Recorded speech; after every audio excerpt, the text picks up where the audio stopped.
South of Midnight is a heartfelt narrative adventure that really revolves around family, sorrow, and redemption. Now, when it comes to the graphics, it is an absolute feast of eye candy. But just like we can't really live on candy alone, South of Midnight definitely has some areas where it could have been provided a well-balanced offering that would have left us feeling full and satisfied. Hey, what's up folks? This is Silent X of Confident Gamers, and folks, this is our review of Compulsion Games South of Midnight. If you enjoyed this review, please do us a favor by hitting that like button, and definitely support the channel by hitting the subscribe button. Make sure you hit the bell for notifications of any new video that might drop. And again, it really supports the channel and it gets us a chance to bring these reviews to you. So let's go. Okay folks, one more thing. Before we get into a review, we really want to thank Xbox and Compulsion Games for gifting Confident Gamers a key to, review South of Midnight. Also, just know that all thoughts and opinions are that of our own. Now, let's really go. So we just have to say that from the first time that we saw South of Midnight, we wanted to play and experience this game. We were even more excited when we found out it was coming to Game Pass. And then to our surprise, we got a review key and wow, we were able to get an early access and play South of Midnight. I mean, how perfect is that when things align? And so we started our journey through the American Deep South and all of its folk tales. Now, sit back, relax, and let me tell you a story of how the adventure begins in South of Midnight. In South of Midnight, you play as Hazel Flood, who lives in a small town called Prospero with her mom Lacey.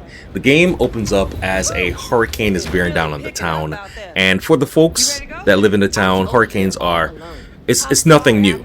Disaster, however, strikes Hazel's house as it's swept away with her mom inside. Hazel, with all her might and all of her attempts, tries to rescue her mom, but comes up short. While in the process, she begins to see what looks like strands, and as well as a glimpse of something that looks like some sort of a creature. Hazel makes way to her grandmother Bunny, her deceased father's mother, to get some help. And while there, Hazel explains to her grandmother that the house was washed away with her mom inside, as well as seeing some weird strands.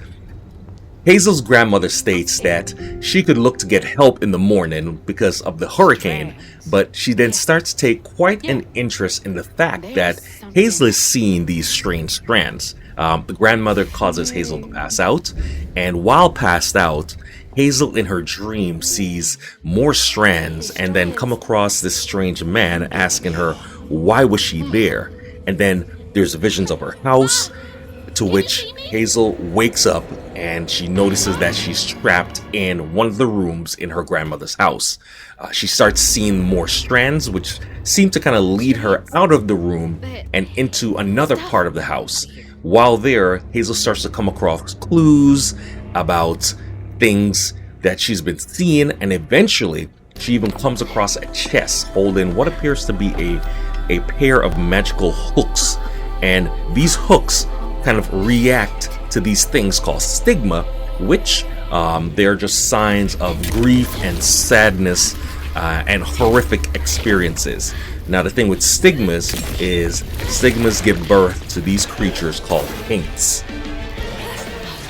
Hazel is led by voices to then find a magical distaff. Hazel then comes face to face with what looks to be past visions of a woman named Mahalia, who seems to be helping a family to freedom. Now, along the way, she learns about the Great Tapestry. She also learns about the powers that she can now wield, as well as eventually coming across a large talking catfish who calls her a weaver. He offers to help her find her mom after she helps him get released from a tree, and the tree is a giant man who is holding the catfish. And so the adventure begins.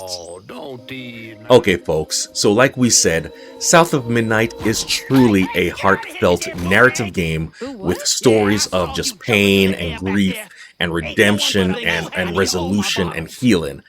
What is amazing is that it's all told and presented by just top-notch writing as well as some incredible voice acting. Every character that you encounter has just life behind their eyes and in their voices.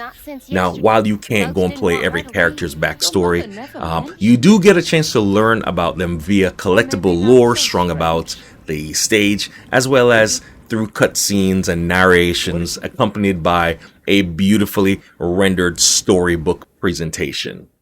Speaking a little bit about the collectibles, our tip that really helped us out is you're going to be able to click the right thumbstick that gives you a guidance as to what direction you need to go in the game next.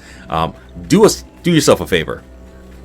Explore away from where it's directing you to, because if you do that, you're going to be able to find many of the collectibles and items that you're going to need to level up your character's skills and abilities.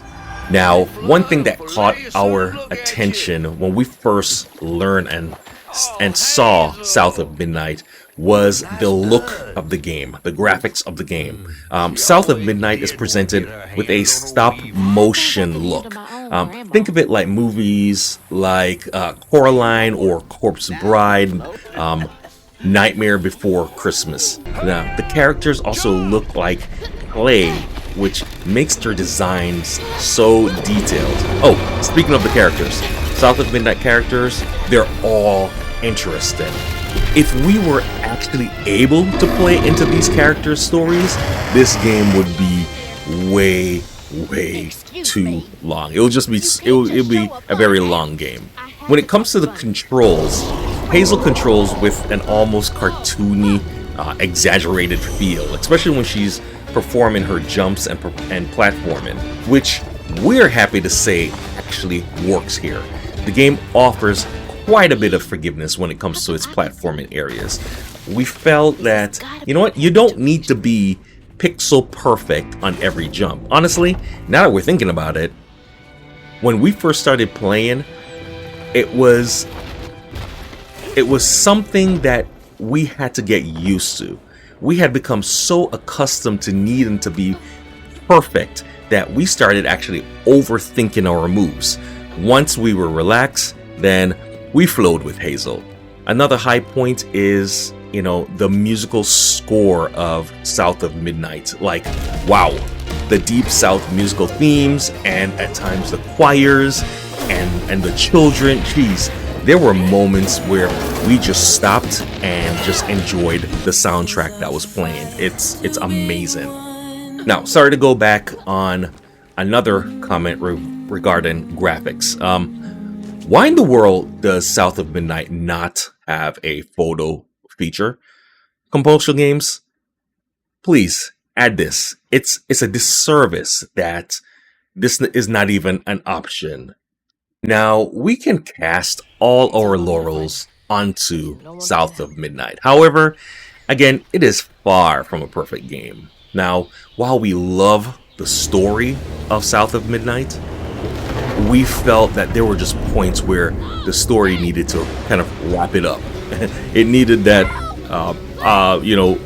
award music playing, like, come on, you got to wrap this thing up. It needed to land the plane.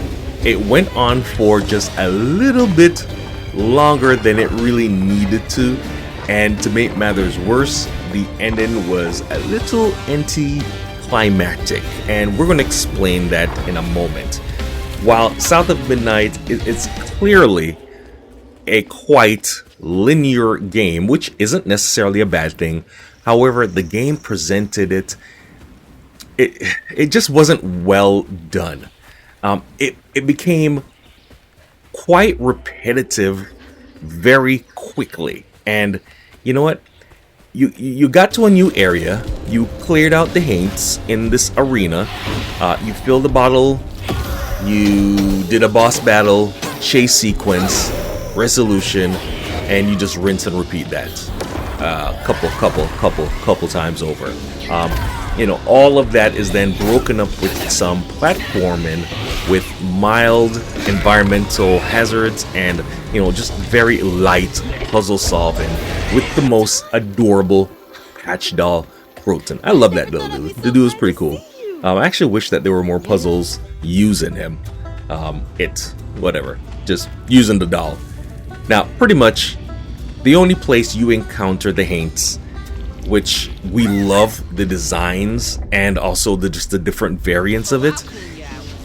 The only time you encounter them is in the arena fight area, and we really wish that they were a part of the world outside of their confined fighting space. I mean, maybe as you got closer to the area that had high stigma, there would be an increased encounters of them, of the haints, and then the stronger haints would be there when you got closer to the source of the stigma. Something like that. We just kind of wish it was presented in that form. It just made the world more filled.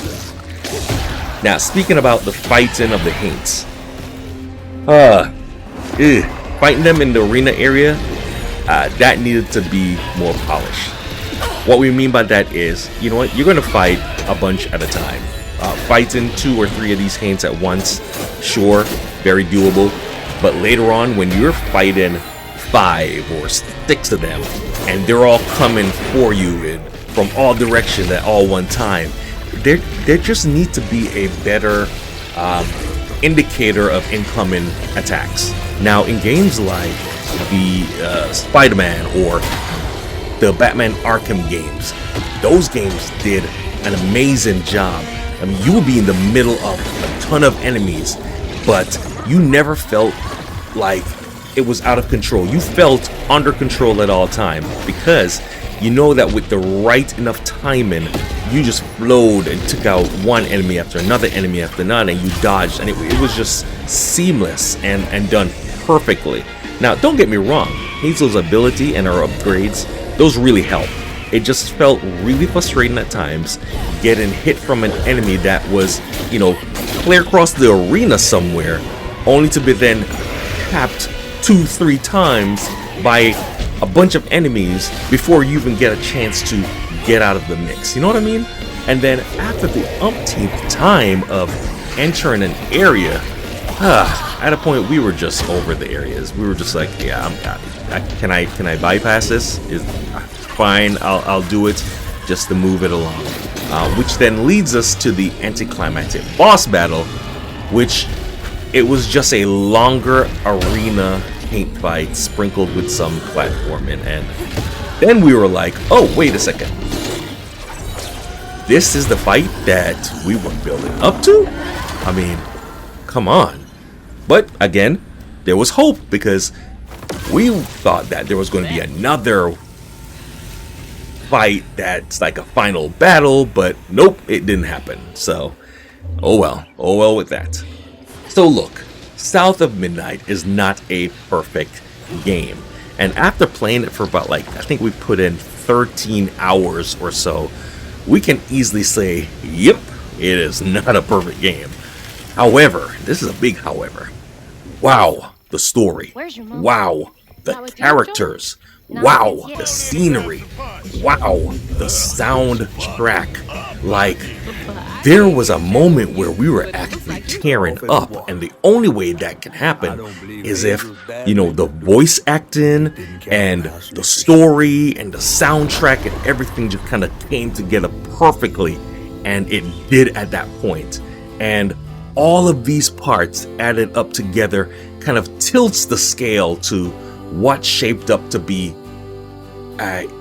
quite an adventure, an amazing story, an amazing experience. And you know what? Even better, if you are a Game Pass subscriber, these are the games that makes having that service worthwhile. So in the long run, man, we loved playing South of Midnight and getting a chance to review it. And to that, we would just have to say, hey, again, thank you, Xbox and Compulsion Games, for just giving competent gamers the opportunity to do so. Yeah, wow. Okay, folks, so that was our review of Compulsion Games South of Midnight. Hey, do us a favor, if you enjoyed this review, please hit that like button. If you want to subscribe to the channel, we would love that because it supports the channel. Hit the bell so you know when another video drops. And do us a favor, in the comment section, let us know if you looked forward to playing South of Midnight, if you're playing it, if you like it, if you hate it, why you hate it, why you liked it. Just talk it up in the comment section below. Okay? Alright, so I'm gonna get out of here. Till next time, I'm Silent X. We're competent gamers. Real gamers keep gaming. Peace. Love y'all. Later.